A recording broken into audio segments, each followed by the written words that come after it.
अब आज के वीडियो में हम लोग अभी जो देखने वाले हैं, इस वीडियो में मैं आपको बताने वाला हूँ कि इक्विलिब्रियम कांस्टेंट किन फैक्टर्स पे डिपेंड करता है, कौन से ऐसे फैक्टर्स होते हैं जिन पे इक्विलिब्रियम कांस्टेंट डिपेंड करता है, और साथ ही साथ इक्विलिब्रियम कांस्टेंट की एप्लीकेशन क्या हो सकती है, क्या फ़ायदा है इक्विलिब्रियम कांस्टेंट का, what is the use of equilibrium constant, क्या इन्फॉर्मेशन मिल जाएगी आपको इक्विलिब्रियम कांस्टेंट जान के। तो ये सारी चीज़ें मैं इस वीडियो में डिस्कस करने वाला हूँ। देखिए, जो फैक्टर्स हैं जिन पर कि इक्विलिब्रियम कांस्टेंट डिपेंड करता है, फैक्टर्स की अगर बात करें तो मैं पहले उनको डिस्कस कर देता हूँ। देखिए, पहला फैक्टर ऐसा है, जैसे एक सिंपल सा रिएक्शन लिखते हैं, इस प्रकार से मैं लिखता हूँ एक रिएक्शन, है ना, जनरल रिएक्शन लिखता हूँ समझाने के लिए, C, C, D, D, है ना। ये कंसंट्रेशन है, उनके स्टोइकोमेट्रिक कोफिशिएंट्स लगे हुए हैं। देखिए, कोई भी रिएक्शन में इक्विलिब्रियम कांस्टेंट इस बात पर डिपेंड नहीं करता, it does not depends upon that how much reactant you have taken initially. ठीक है, रिएक्शन कितना तुमने लिया है, इक्विलिब्रियम कांस्टेंट इस पर डिपेंड ही नहीं करेगा। एक्चुअली कंसंट्रेशन हम लोग कितना लेते हैं, इससे रिएक्शन की स्पीड इफेक्ट होती है। ये केमिकल काइनेटिक्स में आप लोग पढ़ेंगे। रिएक्शन की स्पीड इस बात पर डिपेंड करती है कि अमाउंट आपने स्टार्टिंग में कितना लिया है, कम लिया है कि ज़्यादा लिया है। लेकिन एक्सटेंट, यानी कि जहाँ तक रिएक्शन जाएगा, यानी कि वो जगह जहाँ जिसको हम लोग इक्विलिब्रियम कहते हैं, वो पॉइंट जिसको इक्विलिब्रियम कहते हैं, जहाँ तक रिएक्शन प्रोसीड करता है, इस बात पर डिपेंड नहीं करता कि इनिशियल कंसंट्रेशन कितना लिया है। ठीक है, तो does not depend upon initial concentration. ठीक है, इनिशियल कंसंट्रेशन, यानी कि अगर मैं कहूँ कि रिएक्शन का इक्विलिब्रियम कांस्टेंट जो है, क्योंकि ऐसा है, अगर मैं इक्विलिब्रियम कांस्टेंट के सी लिखूँ तो इस प्रकार से लिख पाऊंगा ना, D upon A B B. ठीक है, तो जितना तुम इसको लोगे, अगर ये ज़्यादा लोगे तो उस हिसाब से प्रोडक्ट भी ज़्यादा आ जाएगा, के सी कॉन्स्टेंट रहेगा।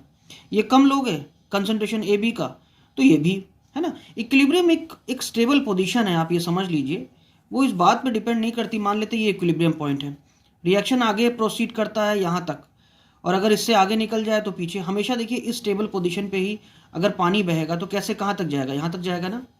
ठीक है, अब ये मैटर नहीं करता है कि, ये बात याद रखिएगा, अगर कंसंट्रेशन आपने कम लिया है तो रिएक्शन यहाँ शुरू होगा, ज़्यादा लिया है तो यहाँ शुरू होगा। रिएक्शन की स्पीड मैटर करती है इस पर कि कितना लिया है आपने। ठीक है, याद रखिएगा। लेकिन रिएक्शन जहाँ तक जाना है वो इस बात पर डिपेंड नहीं करेगा। इक्विलिब्रियम कांस्टेंट ये इन्फॉर्मेशन देती है कि एक्सटेंट कहाँ तक है, रिएक्शन कहाँ तक जाएगा। ये बात समझ में आई आपको। सेकेंड चीज़ जिस पर डिपेंड करता है वो है टेम्परेचर। याद रखो, डिपेंड्स अपॉन टेम्परेचर। टेम्परेचर पे बहुत ज़्यादा डिपेंड करता है ये। अगर टेम्परेचर आप ज़्यादा रखेंगे तो इक्विलिब्रियम कांस्टेंट की वैल्यू उस हिसाब से बढ़ जाएगी, कम रखोगे तो कम हो जाएगी। इक्विलिब्रियम कांस्टेंट हर एक टेम्परेचर पर अलग अलग आएगा यार। ये बात नहीं कह रहा हूँ मैं कि I am not saying that कि अगर टेम्परेचर आपने बढ़ाया घटाया तो इक्विलिब्रियम इस्टेब्लिश ही नहीं होगा, होगा इस्टेब्लिश ज़रूर होगा, लेकिन उसकी वैल्यू कुछ और होगी। यानी कि रिएक्शन में टेम्परेचर, अभी ये लिए चैटले प्रिंसिपल पे आप और क्लियरिफाई कर पाएंगे that what the temperature really plays a role in the equilibrium constant. तो इक्विलिब्रियम कांस्टेंट टेम्परेचर पर डिपेंड करता है, टेम्परेचर चेंज होने से ये चेंज हो सकता है। ठीक है, रिएक्शन का इक्विलिब्रियम कांस्टेंट आप जानते हैं, अगर फॉरवर्ड रिएक्शन का अगर ये के सी है तो रिवर्स रिएक्शन का 1 के सी हो जाएगा, है ना। तो फॉरवर्ड का अगर के सी है तो रिवर्स का या बैकवर्ड रिएक्शन का 1 के सी हो जाएगा, जिसको आप चाहें तो के डैश सी भी बोल सकते हैं। ठीक, अच्छा, अब हम लोग देखते हैं कि एप्लीकेशन क्या हो सकती है, इसकी क्या फ़ायदे हो सकते हैं। एप्लीकेशन ज़रा देख लें हम लोग, किसी रिएक्शन की कांस्टेंट, इक्विलिब्रियम कांस्टेंट से क्या इन्फॉर्मेशन मिलती है। सबसे पहला तो यार ये बताता है एक्सटेंट, कि कहाँ तक जाएगा रिएक्शन, हमें इससे पता लगता है।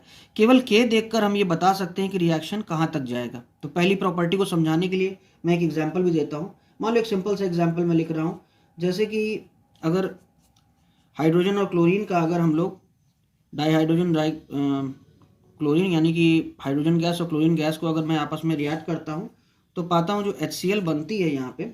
ठीक है, बैलेंस कर देते हैं, ये भी गैस बनेगी। ठीक है, 300 केल्विन पे ये प्रोसेस होती है। यहाँ पर जो इक्विलिब्रियम कांस्टेंट आता है वो 4 × 10⁻31 आता है। आप 10 की पावर देखिए कितनी ज़्यादा है। तो इतनी ज़्यादा होने से हमको ये इन्फॉर्मेशन मिलती है कि के जब ज़्यादा होगा बहुत तो इसका मतलब रिएक्शन काफ़ी दूर तक गया है, इसका मतलब रिएक्शन काफ़ी हद तक कंप्लीट हुआ है। ठीक है, देखिए एक चीज़ याद रखिए, अगर 1/1000 से लेकर 1000 अगर इसके बीच में वैल्यू कांस्टेंट की आ रही है, यानी 10⁻³ से लेकर 10⁻3 है ना, इससे कुछ खास वैल्यू नहीं होती है कि 10 ही तो है देखा जाए तो ये, तो 10⁻³ से, तो इसका मतलब ये है कि रिएक्शन ठीक ठाक हुआ है, उसमें रिएक्शन होने पर इक्विलिब्रियम पर प्रोडक्ट भी कुछ ना कुछ होगा, रिएक्टेंट भी कुछ ना कुछ होगा। अब अगर इससे नीचे जाता है और इसके ऊपर होता है, तो इसके अगर ऊपर होता है तो इसका मतलब कोई भी रिएक्शन का अगर के ज़्यादा है, इसका मतलब के ज़्यादा कब होगा, जब ये चीज़ ज़्यादा होगी, खुद सोचो मैथमेटिकली, और ये कम होगी तब ये कम हो और ये ज़्यादा हो, इसका मतलब रिएक्टेंट का कंसंट्रेशन खत्म हो चुका है, प्रोडक्ट का कंसंट्रेशन खूब ढेर सारा है, तभी के ज़्यादा होगा, इसका मतलब रिएक्शन खूब हुआ है। What does it mean, that reaction is almost completed. ठीक है, तो इसका मतलब रिएक्शन काफ़ी दूर तक गया है और खूब प्रोडक्ट दिया है उसने। अगर के की वैल्यू बहुत कम आती है, ध्यान सुनिएगा ये सब बातें, अगर के की वैल्यू बहुत कम आती है, इसका मतलब ये बहुत ज़्यादा है और ये बहुत कम होगा, तभी ये के कम आएगा, ये बड़ा होगा तभी तो ये कम आएगा ना, और ये कम भी, इसका मतलब ये है कि रिएक्शन कंप्लीट ही नहीं हुआ है यार, रिएक्शन शुरुआत भी हुआ है लेकिन बहुत ज़्यादा दूर तक नहीं गया, उसमें प्रोडक्ट ज़्यादा नहीं आया है, रिएक्टेंट ही बचा रह गया है, तभी उसका के बहुत कम होगा। के की वैल्यू से समझ में भी आ जाएगा कि क्या मैं कह रहा हूँ, कब क्या कैसे होगा। तो यहाँ के की वैल्यू बहुत ज़्यादा है, इसका मतलब रिएक्शन ऑलमोस्ट एक में, अगर इसी का तुम उल्टा देख लो, HCl का डिसोसिएशन देख लो, तो यहाँ पर जो होगा वो 1/Kc होगा, यानी 1/Kc यानी 1/4 × 10⁻31, यानी 1/4 × 10⁻31 यानी -31 हो जाएगा। 1/4 तो 0.25 होता है, तो अगर आप देखिए तो इसका के या K' कितना कम आ रहा है, दिख रहा है ना, इसका मतलब कि रिएक्शन उधर से हुआ ही नहीं, यानी रिएक्शन बैकवर्ड प्रोसीड ज़्यादा नहीं करेगा। केवल के की वैल्यू से हम लोग ये इन्फॉर्मेशन लगा सकते हैं कि कहाँ पर कौन सा रिएक्शन कितना ज़्यादा हुआ है, कौन सा रिएक्शन कितना कम हुआ है। ठीक है, तो हमें एक्सटेंट पता चल गई इससे कि रिएक्शन का के अगर बड़ा हो तो इसका मतलब रिएक्शन पूरा लगभग कंप्लीट हो गया है, रिएक्शन का के अगर बहुत कम हो, 10 की पावर खूब माइनस में हो, -20 -30, इसका मतलब रिएक्शन कंप्लीट ही नहीं हुआ है, बस शुरुआती हो पाया था। ठीक है, और रिएक्शन की वैल्यू अगर इसके बीच में हो तो हम कह सकते हैं कि रिएक्शन ठीक ठाक हुआ होगा। ठीक है, एक ठीक ठाक मात्रा में हुआ है, वहाँ रिएक्शन में इक्विलिब्रियम में जो है प्रोडक्ट भी है और रिएक्टेंट्स दोनों ही कुछ ना कुछ थोड़े थोड़े हैं। ये बात समझ में आई आपको? तो के से आपको इन्फॉर्मेशन मिलती है। देखो रिएक्शन, जब कोई रिएक्शन हम लोग लिखते हैं AA + B gives C + D, ठीक है, ऐसे हम लोग लिख देते हैं। तो आप इस चीज़ का ध्यान रखिए, अगर इस रिएक्शन इक्विलिब्रियम पे नहीं पहुंचा है, तो अगर मैं वही जो हम लोगों ने इक्विलिब्रियम कांस्टेंट पे किया था, यानी ये तो आप जानते हैं ना कि C का concentration raise to stoichiometric coefficient, D concentration raise to stoichiometric coefficient upon A का concentration raise to stoichiometric coefficient, B का है ना concentration raise to stoichiometric coefficient. ये जब इक्विलिब्रियम पे हम लोग देखते हैं ये रेशियो, तो उसको हम लोग केसी कहते हैं। अगर ये स्टेज इक्विलिब्रियम नहीं है, इक्विलिब्रियम के पहले या इक्विलिब्रियम के बाद में अगर ये आप देखेंगे तो इसको केसी नहीं कहा जाएगा, याद रखिएगा, वो आपका क्यू आ जाएगा, उसको हम लोग रिएक्शन कोशेंट कहते हैं। तो याद रखिए क्यू जो है यही एक जनरल टर्म है, यानी वही है, क्यू है क्या आपका जो प्रोडक्ट का कंसंट्रेशन है raise to the stoichiometric coefficient with respect to the reactant concentration raised to the stoichiometric coefficient, it is actually Q. At equilibrium this Q is known as K. तो और किसी वक्त जब इक्विलिब्रियम ना हो तो जो रिएक्शन में ये रेशियो लिया जाता है प्रोडक्ट का कंसंट्रेशन अपॉन रिएक्टेंट का कंसंट्रेशन, तो वो आपका क्या हो जाता है भाई, उसको हम लोग रिएक्शन कोशिएंट कहते हैं। क्या है ये? रिएक्शन कोशिएंट, ठीक है। इक्विलिब्रियम पे याद रखिएगा, यानी अगर कोई रिएक्शन इक्विलिब्रियम पे पहुंचा नहीं है तो अगर Q की वैल्यू आपकी K से छोटी है या बड़ी है, पहले मैं आपको तीनों चीज़ समझा देता हूं। देखो, अगर Q की वैल्यू K से बड़ी है, यानी ये तो K है, इस समय Q की वैल्यू लेस देन K है, इस समय Q की वैल्यू ग्रेटर देन K है।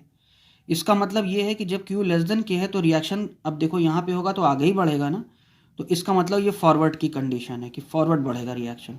अगर Q K से बड़ा है यानी Q आपने कभी निकाला और जो रिएक्शन का इक्विलिब्रियम कांस्टेंट है उससे Q बड़ा है, तो उस समय रिएक्शन आगे निकल चुका है, तब ये बैकवर्ड आने की कोशिश करेगा। ठीक है, तो यहाँ पर रिएक्शन बैकवर्ड हो रहा होगा।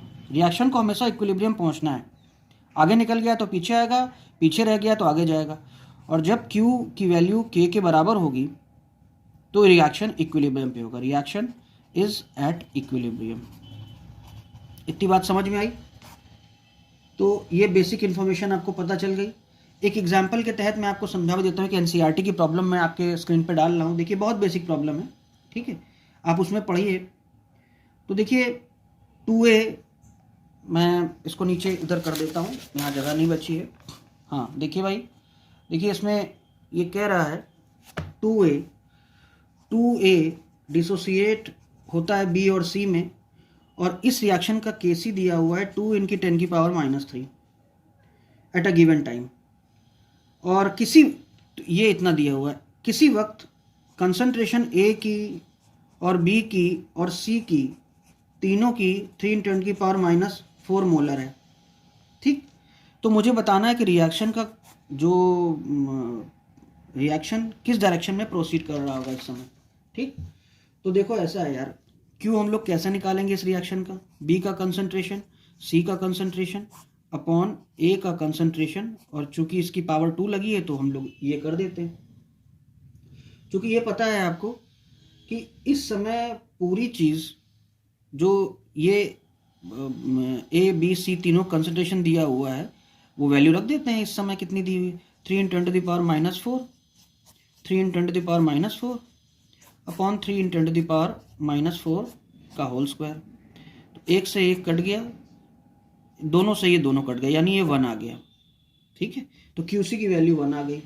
ठीक, अच्छा K की वैल्यू कितनी है? K की वैल्यू दी है 2 × 10⁻⁻3, यानी K की वैल्यू तो 2/1000 है ना, यानी 1/500 है। तो आप खुद बताइए ये वैल्यू बड़ी है कि ये जो वैल्यू 1 आ रही है ये बड़ी है? आप देख सकते हैं इन दोनों में Q वैल्यू बड़ी है, 1 बड़ा है ना 1/5, तो यहाँ पे Q is greater than K है।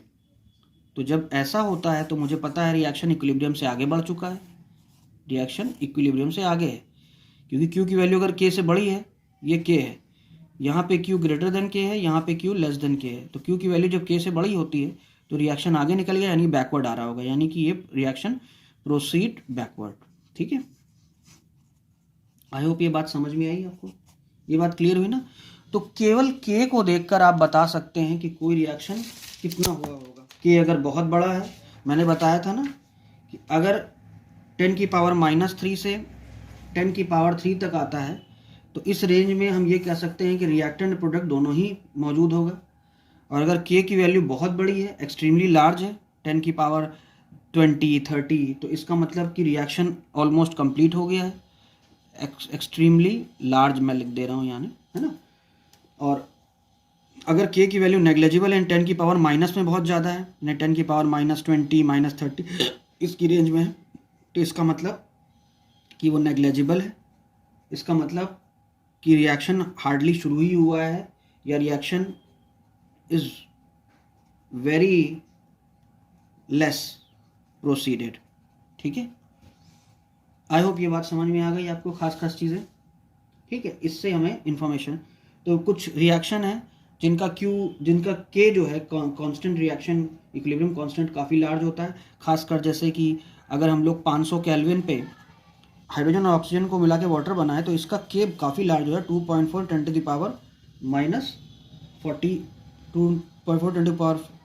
10⁻⁻47।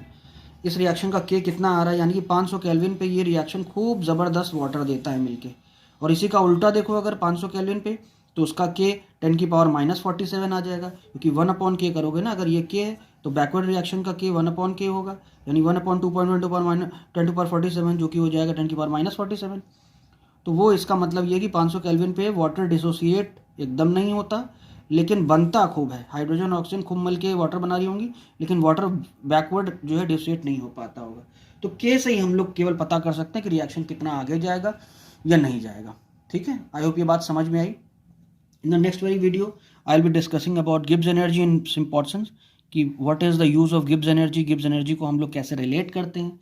अपने इक्विलिब्रियम कांस्टेंट से ये सब बातें करेंगे, and for the coming video le Chatelier principle I will be discussing upon.